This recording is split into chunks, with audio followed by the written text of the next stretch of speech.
সাইয়েদনা ঈসা আলাইহিস সালাম দাজ্জালকে হত্যা করার জন্য বাংলাদেশে নামবে না। দাজ্জালকে হত্যা করার জন্য সৌদি আরবেও নামবে না, মিশরেও নামবে না, ইরাকেও নামবে না, লেবাননেও নামবে না, আলজেরিয়াতেও নামবে না, তিউনিসিয়াতেও নামবে না, মরক্কোতেও নামবে না। সাইয়েদনা ঈসা আলাইহিস সালাম দাজ্জালকে হত্যা করার জন্য ফিলিস্তিনের দামেস্কের জামে মসজিদের সবচেয়ে বড় মিনারার পাশে দুইজন ফেরেশতার পাখার উপরে ভর করে জামিনে নেমে আসবেন। এই জায়গাটা অনেক গুরুত্বপূর্ণ জায়গা। আল্লাহ বলেছেন বারাক না হাওলা, এই পুরো এলাকাটাকে আমি বরকত দিয়ে ছেয়ে দিয়েছি। পড়েন আল্লাহু আকবার। আবার এই জায়গায় বিশাল একটা যুদ্ধ হবে। ফিলিস্তিনের একটা শহর আছে আল গৌতা, এই গৌতা শহরে মুসলমানদের কেন্দ্রবিন্দু হবে। কিয়ামতের আগ দিয়ে যা যা ঘটবে সব এই ফিলিস্তিনে ঘটবে। এই জন্য তিন আর জাইতুনের কসম কাটার মধ্য দিয়ে ফিলিস্তিনের কসম কেটেছে কে? এই ফিলিস্তিনের বাইতুল হাম, যেটাকে বলে বেথেলহাম, এই বেথেলহাম সিটিতে ঈসা আলাইহিস সালামের জন্ম। সুবহানাল্লাহ পড়েন। মনে থাকবে কোন শহরে? বেথেলহাম। বেথেলহাম শহরে ঈসা আলাইহিস সালামের জন্ম। তার মানে আল্লাহ ঈসা নবীর জন্মস্থানের কসম কাটলেন। এরপরে আল্লাহ বললেন ওয়াতুরে সিনিন, তুর পাহাড়ের কসম, সিনাই পর্বতের কসম। তুর পাহাড় হলো মিশরে, মিশর হলো মূসা আলাইহিস সালামের জন্মস্থান। আর ওয়াহাদাল বালাদিল আমিন, এই নিরাপদ শহরের কসম, মানে মক্কাতুল মুকাররমার কসম। মক্কা মুকাররমা কার জন্মস্থান? জোরে বলেন, আরো জোরে বলেন। বিশ্বনবীর জন্মস্থান। তিনজন বড় বড় পয়গাম্বর যেই তিন দেশে এসেছে, আল্লাহ তিনটা দেশের কসম কাটলেন। তিনটা বড় বড় শরীয়তের ধারক বাহক এই তিনজন নবী, উলুল আজমি মিনার রাসূল। এজন্য আল্লাহ বললেন ওয়াত্তিনি ওয়াজ-যাইতুনি ওয়া তুরি সিনিন ওয়া হাযাল বালাদিল আমিন। তিন আর জাইতুনের কসম, মানে ফিলিস্তিনের কসম। ওয়া তুরি সিনিন, তুর পাহাড়ের কসম, মিশরের সবচাইতে উঁচু পাহাড়, যেই পাহাড়ের চূড়ার উপরে উঠে সাইয়েদনা মূসা আলাইহিস সালাম সরাসরি আল্লাহর সাথে কথা বলেছেন। ওয়া কাল্লামাল্লাহু মূসা তাকলিমা, সরাসরি without any media, without any via, সাইয়েদনা মূসা আলাইহিস সালাম আল্লাহর সাথে কথা বলতেন। পৃথিবীতে চারটা আসমানি কিতাব সবচাইতে সেরা। এক হচ্ছে তাওরাত, দ্বিতীয়ত জাবুর, তৃতীয়ত ইনজিল, চতুর্থত কোরআন। তাওরাত আল্লাহ নাজিল করেছেন সাইয়েদনা মূসা আলাইহিস সালামের উপর, জাবুর নাজিল করেছেন দাউদ আলাইহিস সালামের উপর, ইনজিল নাজিল করেছেন ঈসা আলাইহিস সালামের উপর, আর বিশ্বনবীর উপর নাজিল করেছেন কোরআন। ঠিক কিনা? এই তাওরাতকে রব্বুল আলামিন স্বয়ং নিজ হাতে লিখে কাঠের ফলকের মধ্যে, তক্তার মধ্যে লিখে সাইয়েদনা মূসা আলাইহিস সালামকে দিয়েছে। সুবহানাল্লাহ। এটাকে আরবিতে বলে আলওয়া। লাউহের প্লুরাল হচ্ছে আলওয়া। কাঠের তক্তার মধ্যে আল্লাহ নিজে তাওরাত লিখেছেন। কিসের মধ্যে লিখছেন? কথা বলেন, শুনতেছেন? মনোযোগ আছে? কাঠের তক্তার মধ্যে তাওরাত লিখলেন, লিখে মূসা আলাইহিস সালামকে বললেন মূসা ফিহি বুরহান, ফিহি হুদা, ফিহি হিদায়া। এই হচ্ছে তাওরাত কিতাব, আমি নিজ হাতে লিখে দিয়েছি। এর মধ্যে হেদায়েত আছে, এর মধ্যে বরকত আছে, এর মধ্যে বুরহান আছে, দলিল আছে। যাও এই কাঠের তক্তার মধ্যে লেখা তাওরাত কিতাবকে নিয়ে যাও, বনি ইসরাইলের কাছে এই তাওরাত কিতাবের দাওয়াত দাও। সাইয়েদনা মূসা আলাইহিস সালাম ছিলেন এক শক্তিশালী নবী। উনি ভাবলেন অল্প কয়েকটা তক্তা, কাউকে ডাকার দরকার নাই, আমার ভাই হারুন রে লাগবে না, আমি যথেষ্ট। আমার ভাই হারুন রে কষ্ট করে পাহাড়ের উপরে টেনে আনার দরকার নাই, 3-4টা তক্তা আমি নিজেই নিতে পারবো, নিজেই নিতে পারবো মনে করে সাইয়েদনা মূসা আলাইহিস সালাম আল্লাহর লেখা তক্তার উপরে যে তাওরাতের ফলক, এই ফলক ধরে টান দিয়েছে উঠানোর জন্য। আল্লাহ যেহেতু কিতাব দিয়েছে নিয়ে যায়, কিন্তু কি আজীব তামাশা, তক্তা ধরে কাঁধে তুলবে তো দূরের কথা, নাড়াতেই পারে না। সুবহানাল্লাহ আসতে বলেন, নাড়াতেই পারেন। উনার এত শক্তি, উনি এক থাপ্পড় মেরে ফেরাউনের বাবুর্চিকে ওই জায়গার মধ্যে দুনিয়া থেকে বিদায় করেছিলেন। এক ধাক্কা মারলে 10 জন 10 হাত দূরে যেয়ে পড়তো। উনি রেগে গেলে ওনার মাথার চুলগুলো টুপি আর পাগড়ি ভেদ করে উপরের দিকে এরকম খাড়া হয়ে দাঁড়িয়ে যেত। স্বয়ং মালাকুল মাউতকে থাপ্পড় মেরে চোখ কানা করে দিয়েছিলেন। এর কারণ মালাকুল মাউত মানুষের সূরাতে আসছিল, আর অনুমতি নেয় নাই। ঘরের মধ্যে ঢুকার আগে অনুমতির দরকার আছে না নাই? কি সুন্দর ইসলাম, হোয়াট এ প্রাইভেসি ইন ইসলাম! কত সুন্দর প্রাইভেসি ইসলাম আমাদেরকে শিখিয়েছে। আপনি ঘরে ঢুকবেন, অনুমতি নিয়ে ঢুকবেন। কার কথা? এক সাহাবী বললেন, নবী আমার ঘরে 2 ঘর। কয়টা? 2টা মাত্র রুম। এক রুমে থাকি আমি, আর এক রুমে থাকে আমার আম্মা জান। যেই আম্মা জানের বুকের দুধ খেয়ে আমি 10 মাস পেটের ভেতরে ছিলাম, 2 বছর বুকের দুধ খেয়ে বড় হলাম। আমার আম্মা জান থাকে এক রুমে, আমি থাকি আর এক রুমে। ও নবী, আমার মায়ের রুমে ঢোকার আগেও কি অনুমতি নেওয়া লাগবে নাকি? বিশ্বনবী বললেন, ও সাহাবা, আতুহিব্বু আন তারাহা উরিয়ানা, do you like to see your baba naked? তুমি কি তোমার মাকে নেকেড দেখতে চাও? তুমি কি তোমার মাকে উলঙ্গ দেখতে চাও? সাহাবী বললেন, কাল্লা, কখনোই না। বিশ্বনবী বললেন, ইদান তাস্তাদিন, তোমার মাকে যদি উলঙ্গ দেখতে না চাও, তাহলে অবশ্যই অবশ্যই অবশ্যই তোমার মায়ের ঘরে ঢোকার আগে অনুমতি নিয়ে ঢুকবা। সুবহানাল্লাহ। মায়ের ঘরে ঢোকার আগে অনুমতি নিতে হবে। তাহলে ভাইয়ের ঘরে, বোনের ঘরে, ভাবির ঘরে, হ্যাঁ, ঢুকাই যাবে না। ভাবির ঘরে ঢোকা যাবে? কারো ঘরে ঢোকার আগে অনুমতি নিতে হবে। এটাকে বলে প্রাইভেসি। ইসলামী প্রাইভেসি কি গুরুত্ব দেয়? কারণ আপনি হয়তো এমন একটা সময় চলে যাবেন ঘরের ভিতরে, ঘরের ভেতরে আপনার আম্মা ওই সময় হয়তো হালকা পোশাক পরে, সিম্পল কোনো কাপড় পরে শুয়ে আছে, ঠিক কিনা? ওই পোশাকে সে আপনার সামনে আসতে চায় না। আপনি যখন নক করবেন, আপনি যখন সালাম দিবেন, পারমিশন চাইবেন, সে হয়তো ওনাকে ঢেকে চাদর পরে সুন্দর করে জামাটা পরে তারপরে আপনার সামনে আসবে। চিল্লায় বলেন ঠিক কিনা? এজন্য অনুমতি নিয়ে ঢুকা ফরজ। কারো ঘরে যখন যাবেন, আগে সালাম দিবেন, 3 বার সালাম দিবেন। 3 বার সালাম দেওয়ার পরে যদি উত্তর না পাওয়া যায়, চলে যাবেন। কার কথা? মানতে রাজি আছেন তো? এগুলো মানি না, এই জন্যই ঘরে অশান্তি, ফ্যামিলিতে অশান্তি। চোখের হেফাজত নাই, নজরের হেফাজত নাই। এই নজরের লাগাম যদি টেনে ধরতে পারেন, ফ্যামিলির 50% সমস্যা এমনি চলে যাবে। চিল্লা এখন ঠিক কিনা?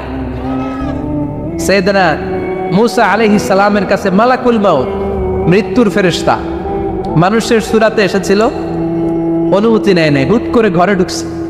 দুইকা কয়, আনা মালাকুল মাউত, আমি মৃত্যুর ফেরেশতা, জিতু আন আকবাদা রূহাক, আপনার রূহ কবজ করতে আসছি। মূসা আলাইহিস সালাম দেখতেছে একজন সলিমুদ্দি। মূসা নবী দেখে কি, আর সলিমুদ্দি কয় কি, আমি মালাকুল মাউত। ভেজাল আছে না নাই? সাইয়েদনা মূসা আলাইহিস সালাম দেখে দিব্যি সাধারণ মানুষ, আর সে বলে আমি তোমার রূহ কবজ করতে এসেছি। মূসা আলাইহিস সালাম রেগে গেলেন, অনেক মেজাজ ওলা নবী ছিলেন। রাগের চোটে এক থাপ্পড় দিলেন। থাপ্পড় খেয়ে মালাকুল মাউতের এক চোখ নাই। বুখারীর বর্ণনা, ফাসাক্কাহু ফাফাকু আইনা, থাপ্পড় মারলেন, চোখ শেষ। মালাকুল মাউত বাঁচার জন্য দিলেন দৌড়। এক দৌড়ে আল্লাহর আদেশে আল্লাহর আরশে চলে গেলেন।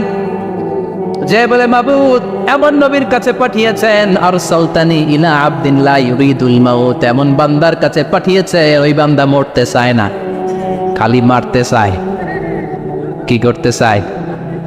মরতে চায় না, মারতে চায়। দেখেন কি করছে আল্লাহ। বললেন, ও মালাকুল মাউত, ভুল করছো, সালাম দাও নাই, অনুমতি নাও নাই, মানুষের সূরাতে গেছো, আর নবীও সাধারণ নবী না, মেজাজওয়ালা নবী, ঠিক কিনা? চিন্তা করে লাভ নাই, আমি কথা বলবো। সাইয়েদনা মূসাকে আল্লাহ ডেকে বললেন, ও মূসা, তুমি নাকি মরতে চাও না, খালি মারতে চাও। সাইয়েদনা মূসা বলেন, না মাবুদ, আমি তো চিনি নাই, এটা যে মালাকুল মাউত আমি তো চিনি নাই, চিনলে তো তার গায়ে আমি হাত তোলার সাহস করতাম না। আল্লাহ বললেন, ও মূসা, যাও, দা'য়াদাকা আলা মাতনি সাউর, ওই যে একটা গাভী দেখা যায়, ষাঁড় দেখা যায়, ওই গরুর পিঠের উপরে তোমার ডান হাতটা রেখে দাও। সাইয়েদনা মূসা আলাইহিস সালাম গরুর পিঠের উপরে ডান হাত রাখলেন।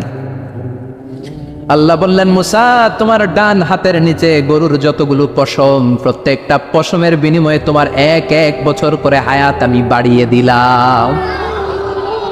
মরতে যখন চাও না, মারতে যখন চাও, আরো কয়েক বছর মারো, হায়াত আমি বাড়িয়ে দিলাম। মূসা আলাইহিস সালাম বললেন, আল্লাহ সুম্মা মাযা, এই হাতের নিচে গরুর যত পশম, তত আমার হায়াত বেড়ে যাবে। ধরলাম হাতের নিচে 2000 পশম, 2000 বছর হায়াত বাড়িয়ে দিলেন, কিন্তু সুম্মা মাদা, 2000 বছর পরে কি হবে, আগে ওইটা কোন,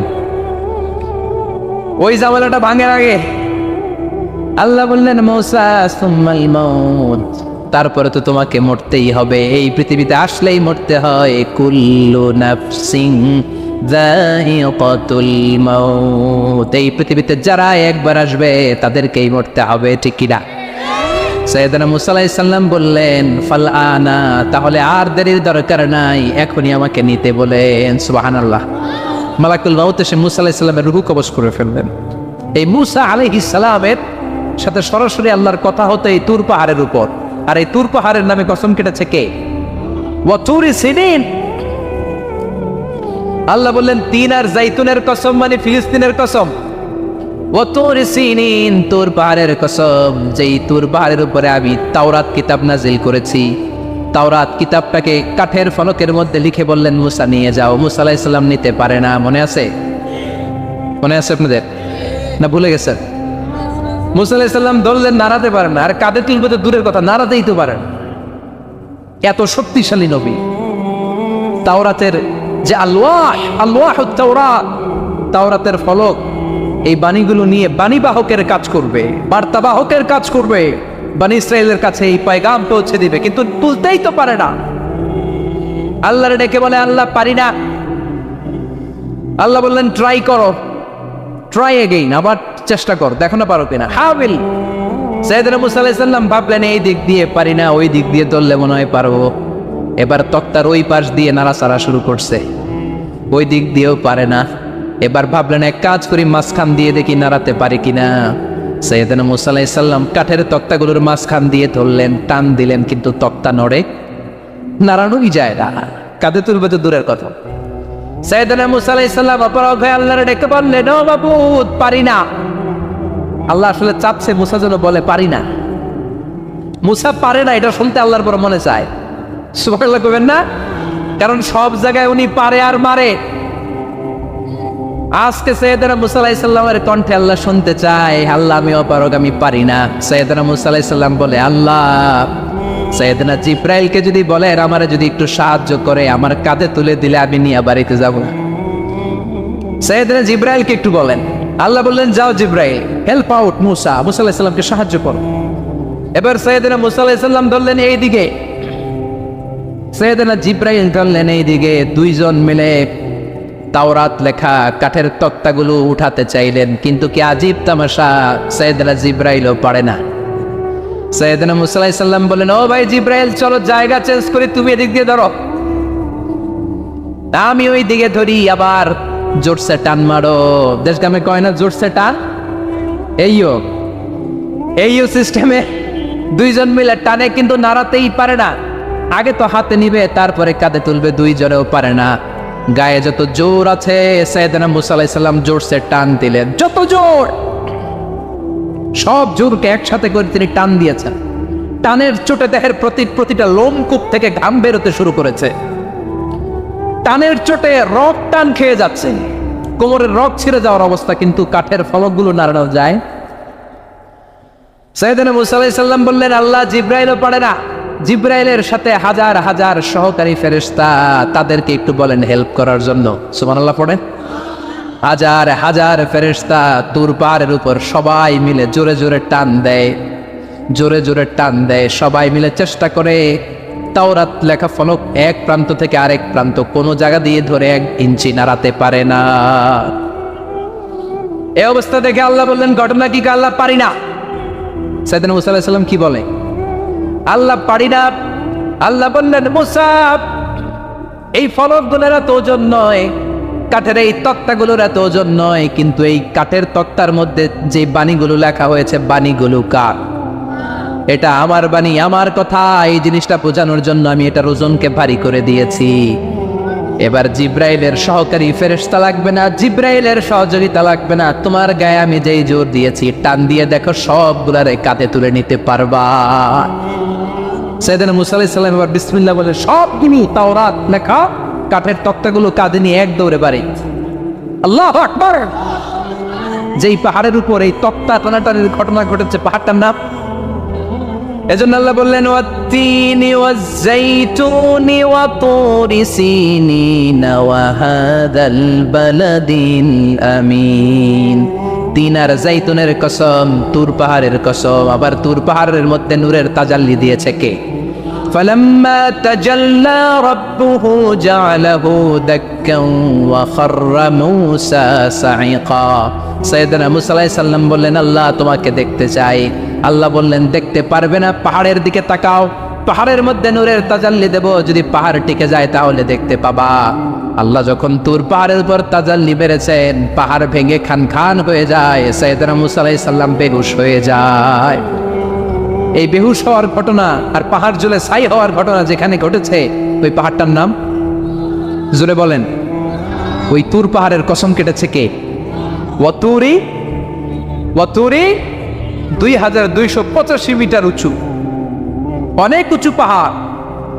আবার ইয়াজুজ মাজুজ যখন পৃথিবীতে আক্রমণ করবে, ইন্না ইয়াজুজ ওয়া মাজুজ মুফসিদুনা ফিল আরদ, তামাম জাহানে ইয়াজুজ মাজুজ যখন আক্রমণ করবে, তামাম পৃথিবীটাকে যখন লন্ডভন্ড করে দিবে, সাইয়েদনা ঈসা আলাইহিস সালাম মুমিন বান্দাদেরকে নিয়ে যেই পাহাড়ের উপর আশ্রয় নেবেন, সেটা হলো এই তুর পাহাড়। সুবহানাল্লাহ।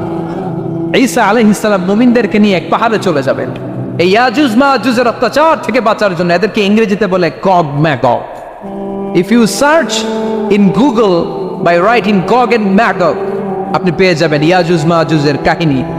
হাত্তা ইযা ফুতিহাত ইয়াজুজ ওয়া মাজুজ ওয়া হুম মিন কুল্লি হাদাবিন ইয়ানসিলুন, লক্ষ লক্ষ ইয়াজুজ মাজুজের বাহিনী আসবে। এই ইয়াজুজ মাজুজের বাহিনীর অত্যাচার, অবিচার, অনাচার, জুলুম থেকে, মারামারি থেকে বাঁচার জন্য মুসলমানরা ঈসা আলাইহিস সালামের নেতৃত্বে যেই পাহাড়ের উপর আশ্রয় নিবেন, ওই পাহাড়ের নাম হলো তুর পাহাড়। ওই পাহাড়ের নাম কি? কোরআনে অনেকবার আল্লাহ তাআলা এই তুর পাহাড়ের কথা বলেছেন। আমি নিজে এই তুর পাহাড়ের চূড়ায় উঠেছি 2 বার। পাথরের পাহাড়, মাঝরাতে উঠতে হয়।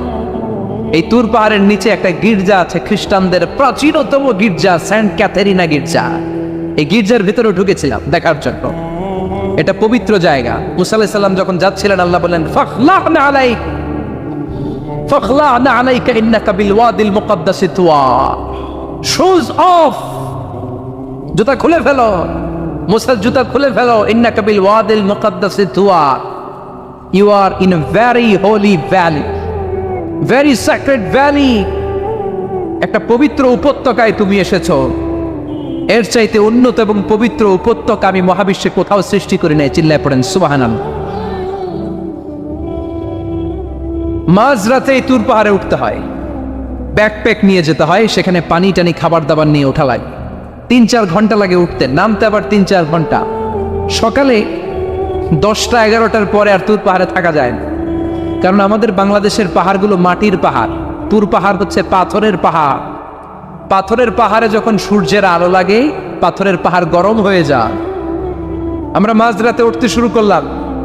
আমরা যখন উঠতেছি দেখলাম খ্রিস্টিয়ান কমিউনিটির একটা গ্রুপ, তারাও উঠছে, ইহুদিদের একটা গ্রুপও উঠছে, কারণ এটা 3 ধর্মের লোকদের কাছে তীর্থস্থান। এই তুর পাহাড়ের চূড়ায় ছোট্ট একটা মসজিদ আছে, 7-8 জন নামাজ পড়া যায়।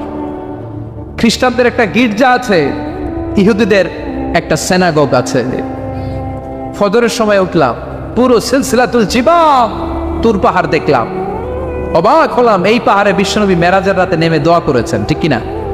এই পাহাড়ে ঈসা আলাইহিস সালাম মুমিনদেরকে নিয়ে ইয়াজুজ মাজুজের আক্রমণ থেকে বাঁচার জন্য আশ্রয় নেবেন।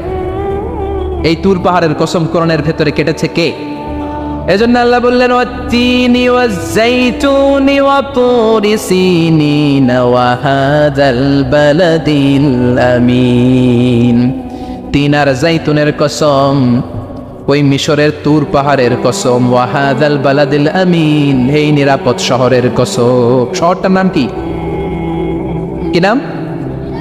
এই নিরাপদ শহর দ্বারা আল্লাহ বুঝিয়েছে মক্কা না ফিলিস্তিন না। ফিলিস্তিন হচ্ছে প্রথমটা, কিন্তু হাদাল বালাদিল আমিন, এই নিরাপদ শহর দিয়ে আল্লাহ বুঝিয়েছেন মক্কা শহরকে। চিৎকার করে বলবেন, কোন শহর? মক্কা শহর। এই মক্কা শহরের আগের নাম বাক্কা। মক্কার আগের নাম কি? জোরে বলেন, আরো জোরে। ইন্না আউওয়ালা বাইতিন উদিআ লিন-নাসি লাল্লাযী বিবাক্কাতা মুবারাকা হুদাল লিল আলামিন। নিশ্চয়ই পৃথিবীর সর্বপ্রথম ঘর যেই শহরের মধ্যে আমি আল্লাহ স্থাপন করলাম, শহরটার নাম হলো বাক্কা শহর। কি শহর? এই বাক্কা পরে চেঞ্জ হয়ে হয়েছে মক্কা। আল্লাহু আকবার। তার মানে আজকে জানলেন মক্কা শহরের আগের নাম হলো বাক্কা। আগের নাম কি?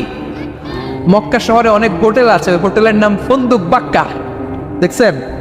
ফুন্দুক বাক্কা মানে বাক্কা হোটেল। এই বাক্কা হচ্ছে মক্কার আগের নাম, মনে থাকবে? আল্লাহ বললেন হাদাল বালাদিল আমিন, এই নিরাপদ শহরের কসম, এই শহরের চেয়ে নিরাপদ শহর পৃথিবীর মধ্যে।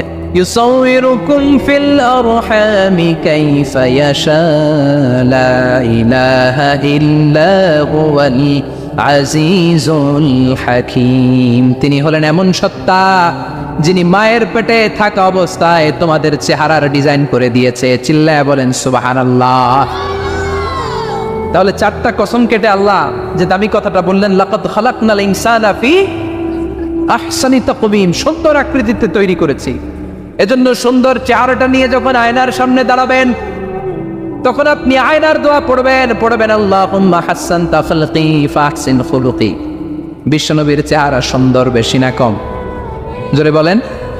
চাঁদের চেয়ে সুন্দর তুমি নবী আমার কামলিওয়ালা, চাঁদের চেয়ে সুন্দর তুমি নবী আমার কামলিওয়ালা, দু জাহানের বাদশা তুমি প্যারা নবী সাল্লাল্লাহু আলা, দু জাহানের বাদশা তুমি প্যারা নবী সাল্লাল্লাহু আলা, চাঁদের চেয়ে সুন্দর তুমি নবী আমার কামলিওয়ালা। সুবহানাল্লাহ। বিশ্বনবীর চেহারাটা বড় সুন্দর ছিল। এত সুন্দর চেহারার মানুষ পৃথিবীতে দ্বিতীয়টা নাই।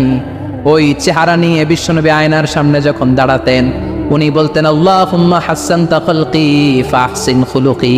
এর মানে হলো, আল্লাহ আমার চেহারাটা আপনি যেমন সুন্দর করেছেন, আমার চরিত্রটাও সুন্দর করে দিয়ে। This is the attitude. এটাকে বলা হয় attitude. What a marvellous amazing attitude he belongs. বিশ্বনবীর কি সুন্দর অ্যাটিটিউড ছিল। সুন্দর চেহারা নিয়ে আয়নার সামনে দাঁড়িয়ে তিনি বলতেন, আল্লাহ আমার চেহারাটা যেমনি সুন্দর করেছো, আমার চরিত্রটাকেও সুন্দর করে দাও। আমার বাহিরটা যেমন সুন্দর, আল্লাহ আমার ভেতরটারেও সুন্দর করে দিও। পড়েন আমিন। এই আয়নার দোয়া পারেন তো? আয়নার সামনে দাঁড়ায় এই দোয়া পড়েন তো? নাকি বলেন আয়না বসাইয়া দিও কলবের ভিতর?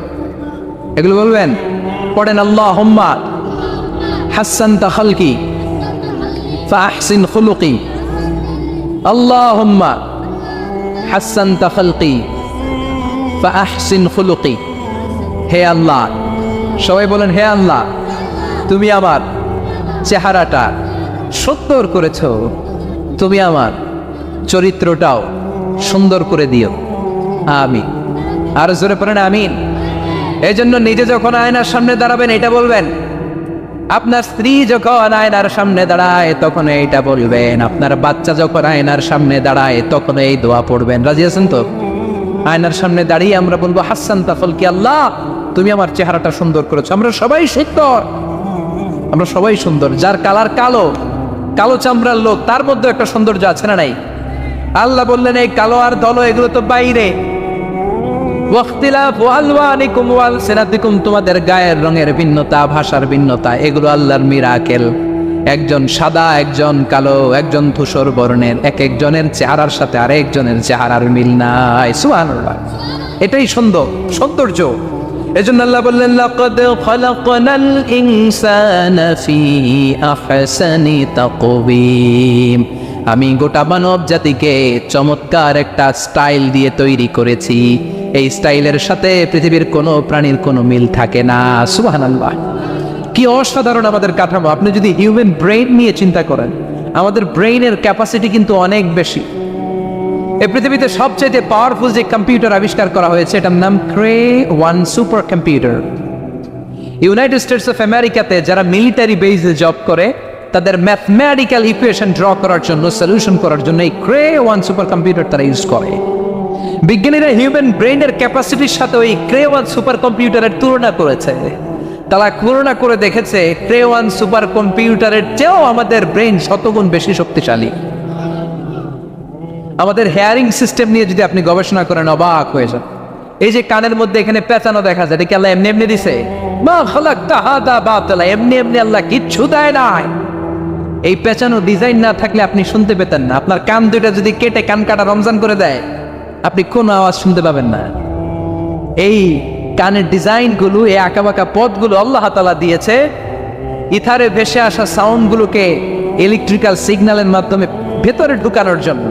কানের তিনটা পার্ট থাকে, একটা হচ্ছে আউটার এয়ার, একটা হচ্ছে মিডল এয়ার, তারপরে হচ্ছে ইনার এয়ার, মাঝখানে এয়ার ড্রাম থাকে।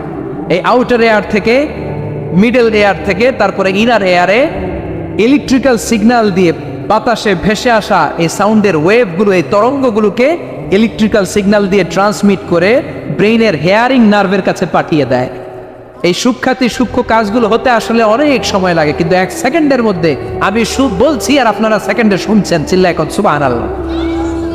আবার কান যেখানে রাখা দরকার আল্লাহ ওইখানে রাখলেন, চোখ দুইটা যেখানে দেয়া দরকার ওইখানে দিলেন, নাক যেখানে দেয়া দরকার ওইখানে, মুখ যেখানে দেয়া দরকার। এর চেয়ে সুন্দর করে কি আর তৈরি করা যেত? নাক এইখানে না রেখে অন্য জায়গায় সেট করলে কি বেশি সুবিধা হতো? নাক যদি পেছনে থাকতো, খাওয়ার সময় খাবারটা বাসি না ভালো এটা ঘ্রাণ নেয়ার জন্য সব সময় খাবার পেছনে নিয়ে ধরা লাগতো, ঠিক কিনা? তার মানে নাক এই জায়গায় রাখাতে সুবিধা হয়েছে না? সুবহানাল্লাহ কইবেন না? কি সুন্দর মুখটা দিলেন, হ্যাঁ, কি সুন্দর চোখ দিলেন। এই কান দিয়ে আমরা শুনি, দেখেন কানের সেটিংটা কত সুন্দর।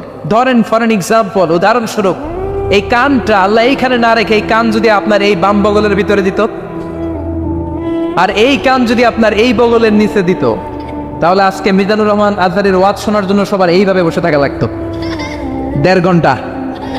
কারণ এইভাবে এখন যেভাবে আছেন এইভাবে বসে থাকলে তো কান চাপা পড়ে যেত, কথা একটাও শোনা যেত না। সুবহানাল্লাহ কইবেন না?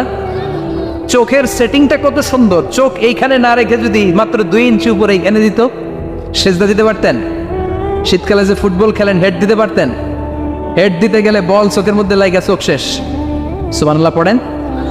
কি অসাধারণ অবকাঠামো! এই হিউম্যান অ্যানাটমি নিয়ে গবেষণা করলে মানুষ অবাক হয়ে যায়। দেহের ভেতরে কি সমস্ত যন্ত্রপাতি দিলেন, কিডনি দিলেন, গল ব্লাডার দিলেন, হার্ট দিলেন, লাং দিলেন। যেখানে যে অঙ্গটা রেখে দেওয়া দরকার ঠিক সেইভাবে মায়ের পেটে থাকতেই আমাদের ডিজাইন দিয়েছে কে? এতগুলো ডিজাইনের মালিক কে? 600 কোটি মানুষ যদি পৃথিবীতে থেকে থাকে তাহলে 600 কোটি ডিজাইন লাগছে না ওনার? আরো কয়শো কোটি আসবে আমরা জানি। কয়শো কোটি ডিজাইন চলে গেছে জানি। একটা ডিজাইনের সাথে আরেকটা ডিজাইনের মিল আছে? চিৎকার করে বলেন এই কারিগরটা কে?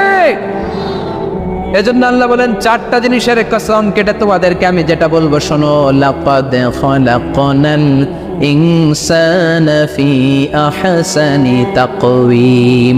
আমি মানুষের আকৃতিটা, মানুষের চেহারাটা বড্ড সুন্দর করে তৈরি করেছি। এত সুন্দর করে আল্লাহ তৈরি করেছেন, এর কোনো বাতিল নাই, কোনো বিকল্প নাই। চোখ যেমন হওয়া দরকার ঠিক তেমন। এই চোখ নিয়ে কত গবেষণা হয়েছে শুনলে অবাক হয়ে যাবেন। মাত্র 2 মিলিমিটার ডাইমেনশনের ছোট্ট আমাদের এই চোখ। এই চোখ দিয়ে আমরা অনেক কিছু দেখি। কাছের জিনিস যেমনি দেখি, দূরের জিনিসও দেখি। দূরের চাঁদ দেখি, দূরের সূর্য দেখি, দূরের মেঘমালা দেখি, ওই বিমানটাকে দেখি, আবার কাছে ছোট্ট মানুষটাকেও দেখি, ঠিক কিনা? এটার ভেতরে আল্লাহ অনেক পাওয়ারফুল মেগাপিক্সেল দিয়েছেন। এই পৃথিবীতে সবচেয়ে পাওয়ারফুল যে ক্যামেরাগুলো আবিষ্কার হয়েছে মুভি শুট করার জন্য, সেখানে যে মেগাপিক্সেল আল্লাহ দিয়েছেন চোখের ভেতরে এর কয়েক গুণ বেশি দিয়েছেন। চিল্লায় বলেন আল্লাহু আকবার। এই চোখ দিয়ে মেডিকেল সায়েন্স বলছে human ice can identify more than 10 million colours. 1 মিলিয়নে 10 লক্ষ, 10 মিলিয়নে কত? 1 কোটি। তার মানে এই চোখ দিয়ে আমরা আমাদের এক একটা চোখ দিয়ে 1 কোটি ধরনের রং শনাক্ত করতে পারি।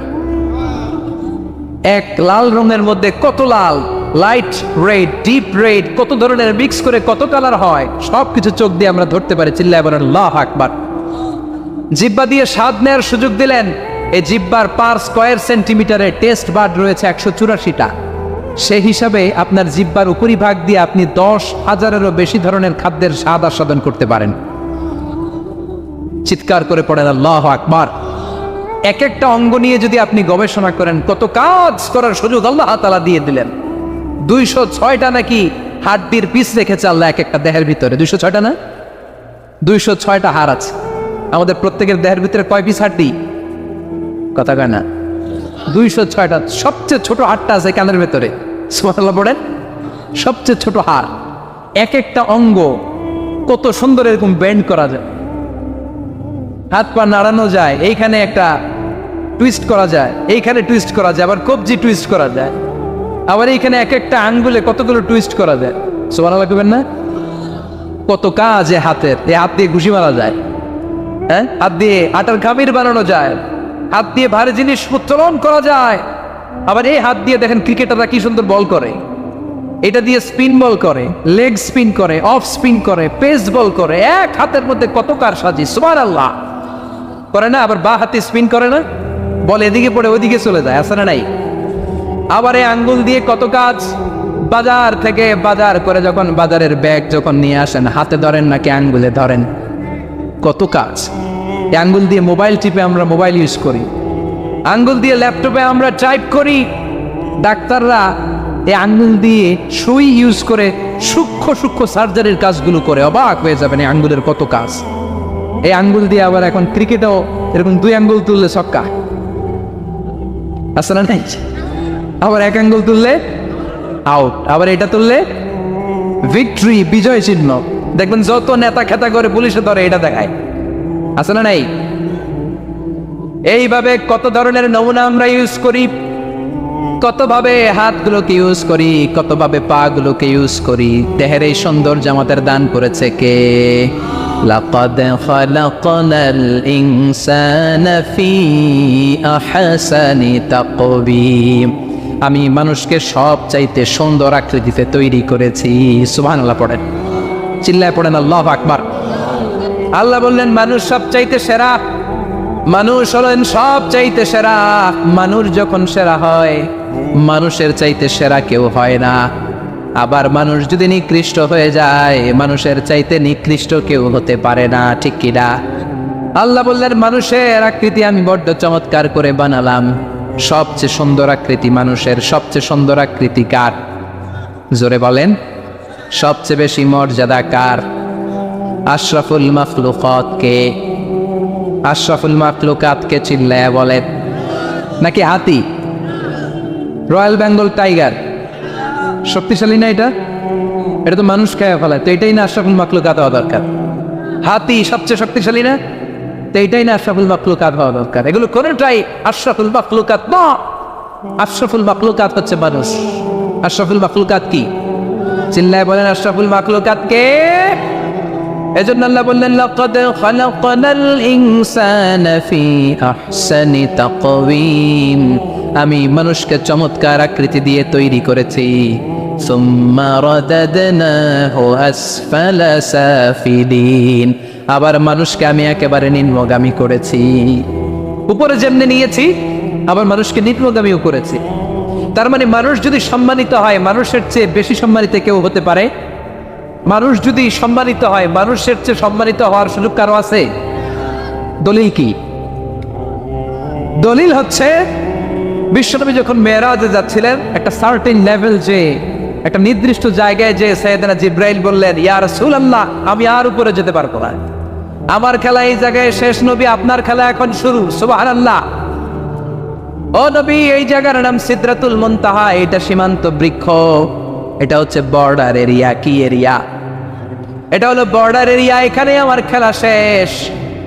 আজীবন আমি এই জায়গায় এসে কান পেতে আল্লাহর অর্ডার শুনেছি, আর ওই অর্ডার তামিল করার জন্য দুনিয়াতে নেমেছি। আমি জিব্রাইলের উপরে যদি 1 ইঞ্চি উপরে ওঠার চেষ্টা করি, আমার শত শত পাখাগুলোকে জ্বালিয়ে ছাই করে দিবে কে? সাইয়েদনা জিব্রাইল আর উপরে যেতে পারে নাই। যেখানে সাইয়েদনা জিব্রাইলের খেলা শেষ, ওইখানে বিশ্বনবীর খেলা শুরু হয়েছিল। কোন সুবহানাল্লাহ। তার মানে মানুষ যখন উপরে ওঠে, এত উপরে উঠে যায়, ফেরেশতাদেরকেও হার মানিয়ে ফেরেশতাদের উপরে চলে যায়।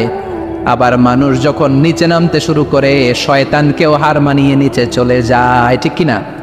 তার মানে হাইয়ার হলে সব দিক দিয়ে হাইয়ার। হাইয়েস্ট তো অল ক্রাইটেরিয়াতে সে হাইয়েস্ট, লোয়েস্ট তো অল ক্রাইটেরিয়াতে সে লোয়েস্ট। মানুষ ভালো হলে এর চেয়ে ভালো আর হয় না, মানুষ খারাপ হলে তার চাইতে খারাপ আর হয় না। এজন্য আল্লাহ বললেন সুম্মা রাদাদনাহু আসফালা সাফিলিন। মানুষকে যেমনি আমি সুন্দর আকৃতি দিয়ে তৈরি করেছি, আবার ওই মানুষকে আমি আল্লাহ নিম্নগামী করেছি, যেটা উপরে ওঠে ওইটা আবার নিচেও নামা লাগে, ঠিক কিনা? নিরাশ হবেন না, হতাশ হবেন না, হাল ছাড়বেন না, ভরসা রাখুন কার উপর? মনে থাকবে এই সূরার সেন্ট্রাল থিম বা সাবজেক্ট ম্যাটার, কেন্দ্রীয় আলোচ্য বিষয় হচ্ছে নিরাশ হওয়া যাবে না, হতাশ হওয়া যাবে না, হাল ছেড়ে দেওয়া যাবে না, ভরসা রাখতে হবে কার উপর? এজন্য আল্লাহ আলোর কথা বলেছেন। সুবহানাল্লাহ পড়েন। এই সূরা নাজিলের একটা ব্যাকগ্রাউন্ড আছে, শুনবেন? কোন প্রেক্ষাপটে নাজিল হলো শুনবেন? এই সূরাটা হচ্ছে সূরাতুদ দুহা, হচ্ছে মাক্কি সূরা। কি সূরা? সবাই কন, মাক্কি সূরা, এবং মাক্কি যুগের একেবারে শুরুর দিকে নাজিল হওয়া সূরা। বিশ্বনবীর কাছে কোরআনের শুরুর দিকে যে সমস্ত আয়াত নাজিল হয়েছে বিশ্বনবী প্রচার করেছেন, কারণ আল্লাহ বলেছেন বাল্লিগ মা উনজিলা ইলাইক, নবী আপনার কাছে আমি যা নাজিল করেছি প্রচার করে দেন, প্রচার করে দেন। তো যাই নাজিল হতো বিশ্বনবী প্রচার করে দিত। হঠাৎ করে কোরআন নাজিল হওয়া বন্ধ হয়ে গেল, আর নাজিল হয় না। বিশ্বনবী started to miss the revelation, কোরআনকে খুব মিস করতে লাগলেন। কিরে, কি সুন্দর জিবরাইল আসতো, কোরআন নিয়ে, ওহী নিয়ে, আসে না কেন? নাজিল হচ্ছে না কেন? এখন বিশ্বনবী কোরআন পেলে কোরআন প্রচার করত, কোরআনের আয়াতগুলো সবার সাথে শেয়ার করত। এখন নাজিল হয় না, শেয়ারও করতে পারে, প্রচারও করতে পারে, প্রচার কার্যক্রম বন্ধ। কাফেরদের মধ্যে গুনগুন শুরু হয়ে গেল, মুহাম্মদ তোর রব তোরে ভুলে গেছে। নাউজুবিল্লাহ কইবেন না? তোমার রব তোমারে ভুলে গেছে, তোমার আল্লাহ তোমার উপর অসন্তুষ্ট হয়েছে। কোনো বর্ণনায় এসেছে 15 দিন, কোনো বর্ণনায় 1 মাস, কোনো বর্ণনায় 3 মাস, কোনো বর্ণনায় 6 মাস ওহী নাজিল বন্ধ ছিল। বিশ্বনবী ওহীকে মিস করতে লাগলেন। ঘটনা কি? ওহী নাজিল হয় না কেন? আমি এখন কি প্রচার করব? বিশ্বনবী আর কিছুই প্রচার করতে পারছেন না, নাজিলও হয় না, উনিও প্রচার করতে পারেন না, কারণ বিশ্বনবী তো মন গড়া কিছু বলেন না। বলেন ওয়ামা ইয়ানতিকু আনিল হাওয়া ইন হুয়া ইল্লা ওয়াহয়ু ইউহা। আল্লাহর ওহী আসলে বিশ্বনবী বলে, তা না হলে বিশ্বনবী বলে? বিশ্বনবী যাই নাজিল হতো প্রচার করে দিতেন, যা তোনার উপর অবতীর্ণ হতো মানুষের সাথে শেয়ার করে দিতেন। এখন আয়াত নাজিল হয় না, বিশ্বনবীও শেয়ার করতে পারে না। সাহাবারা বলল বিশ্বনবী আয়াত নাজিল হয় না কেন? বিশ্বনবী বলে আমি কিছু জানি না।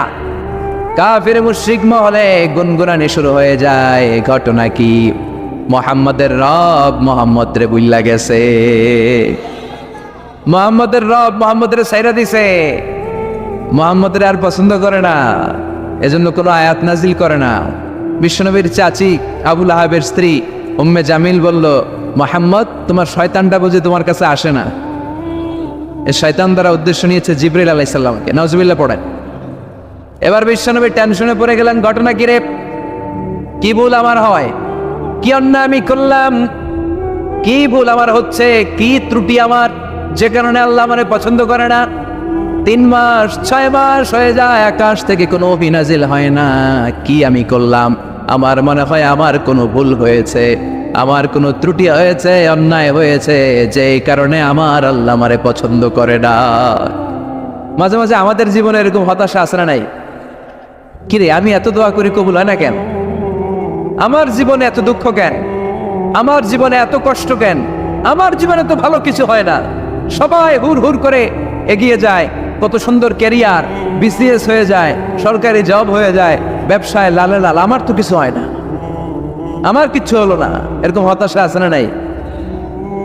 এই সূরা আপনাকে শিখাতে চায়, don't be sad, don't be frustrated, don't be upset. Upset হয় না, হতাশ হয়েও না, ভরসা রাখো কার উপর? আজীবন হতাশাগ্রস্ত মানুষের জন্য এই সূরাটা একটা আলোকবর্তিকা আর মশাল হয়ে কাজ করবে। সুবহানাল্লাহ পড়েন। মোটিভেশনাল সূরা। আল্লাহু আকবার। বিশ্বনবী চিন্তায় পড়ে গেলেন, মনে হয় ভুল হয়েছে, কেন ওহী আসে না? কি আমার অপরাধ? কেন কোরআনের আয়াত নাজিল হয় না? কেন আল্লাহ ওহী পাঠায় না?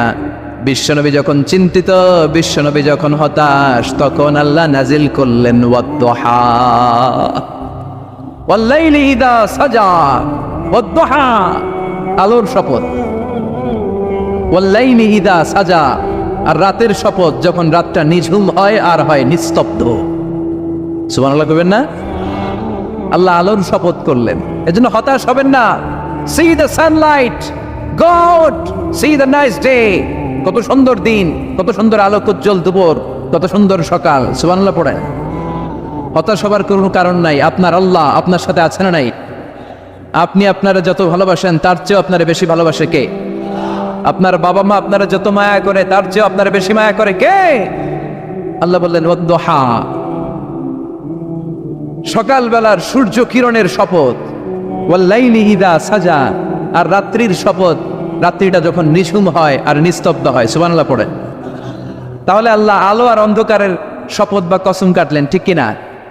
আলো দ্বারা আল্লাহ তাআলা ওহির আগমনকে বুঝিয়েছেন, আর অন্ধকার দ্বারা ওহির অনুপস্থিতি বুঝিয়েছেন। সুবহানাল্লাহ। আল্লাহ বুঝাতে চাইলেন, নবী আমি আপনার উপর রাগ করি নাই, আমি আপনারে বলে যাই নাই যেমনটা কাফির মুশরিকের বাচ্চারা বলে। আমি আপনারে ছেড়ে দেই নাই, আমি আপনার উপর অসন্তুষ্ট হই নাই।